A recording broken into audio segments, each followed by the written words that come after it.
Isang tunnel na may secret rooms at indoor firing range ang ilan po sa mga nadiskubre sa ni-raid na resort sa Porac, Pampanga noong pong weekend. Ito naman ang sinasabing tinutuluyan ng mga boss sa Pogo Hub sa naturang bayan.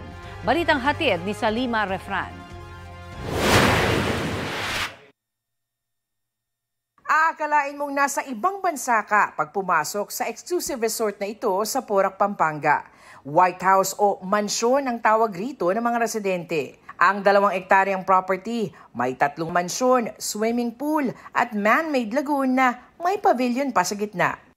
Pero ang magandang lugar na ito, may tinatago palang mga sikreto. Sa bisa ng search warrant, sinalakay ng iba't ibang unit ng Pampanga Police ang compound Sabado ng umaga. Tinutuluyan at posible raw dito nagtago ang incorporator sa Chinese big bosses ng kalapit lang na Lucky South 99, ang iligal na pogo na ni-raid ng mga otoridad dahil pugad umano ng iba't ibang scam, kidnapping, illegal detention, torture, human trafficking at sex trafficking. Hinahanap pa rin ho natin yung mga sinasabi nilang mga Chinese na nakatakas, yung mga boss na wala pa. At purpose nga baka sa human trafficking meron pa tayong makuha doon. Napaliligiran ng mga CCTV at mga asong lugar. May sarili rin itong helipad. Mamahaling gamit at muebles naman ang nasa loob ng villas na may sarili ring KTV at game room. Bagsakan ng mga bosses siguro. Kasi talagang mga for VIP lahat yung setup, different rooms. Lalong kinagulat ng mga otoridad ang underground tunnel na nagkokonekta sa villa sa pavilion. Nakatago sa mga pader nito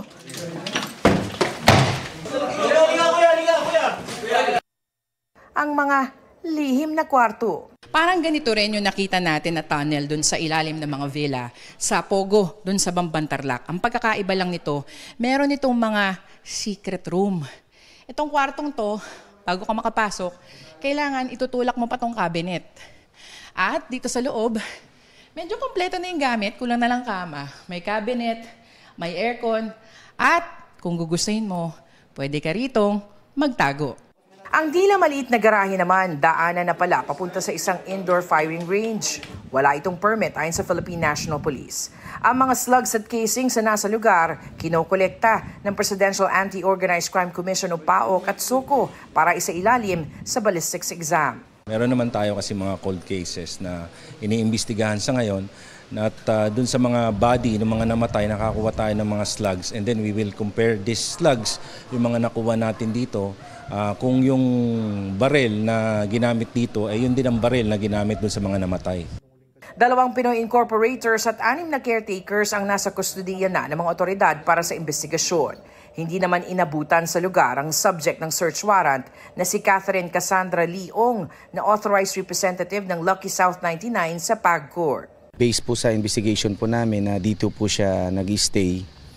So isa po yun sa nag-conduct po tayo ng search warrant. Siya po ay isa sa mga incorporators and also stockholders po ng Whirlwind Corporation. Halos isa lang po yung mga incorporators natin and then stockholders dun sa Lucky South 99.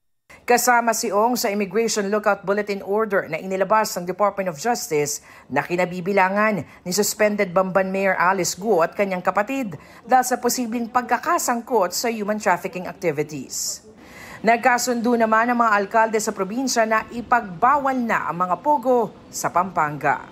Ang instruction ko sa provincial director is to have a search muna or visit. Pag hindi nila pinayagan na mag-visit yung local chief executive or mayors, ay apply namin ng search warrant siguro. Yun ang gagawin namin. Salima Refran, nagbabalita para sa GMA Integrated News. Kapuso, para sa mga maiinit na balita, mag-subscribe sa GMA Integrated News sa YouTube. Sa mga kapuso naman abroad, subaybayan nyo kami sa GMA Pinoy TV at sa www.gmanews.tv.